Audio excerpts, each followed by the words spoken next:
नमस्कार मंडळी, मी आहे सध्या कोल्हापूरमध्ये बिनखांबी मंदिराचं दर्शन घेऊन मी पोचलेलो कोल्हापूरच्या आदिशक्तीच्या आगमनाच्या मिरवणुकीत.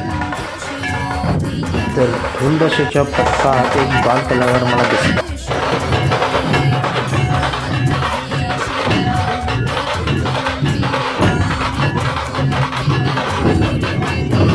हा भन्नाट असा नाद ऐकून आदिशक्तीचं दर्शन घेतलं आणि पोचलो आई अंबाबाईच्या दर्शनाला, जे की पालखीला आम्हाला आज जायचं होतं पण जाता आलं नाही. मग ज्योतिबा मंदिराजवळूनच दर्शन घेतले, जिथे की नारायणी नारायणी असा जयघोष सुरू होता. या जयघोषात मन असं प्रसन्न झालं, एक वेगळी ऊर्जा मिळाली. मग काय, आता घरी जाण्याची वाटचाल. पण गर्दी बघता जाता येतच नव्हतं. एवढाच आपला दिवस झाला. धन्यवाद मित्रांनो. शेअर करा, सबस्क्राईब करा, फॉलो करा.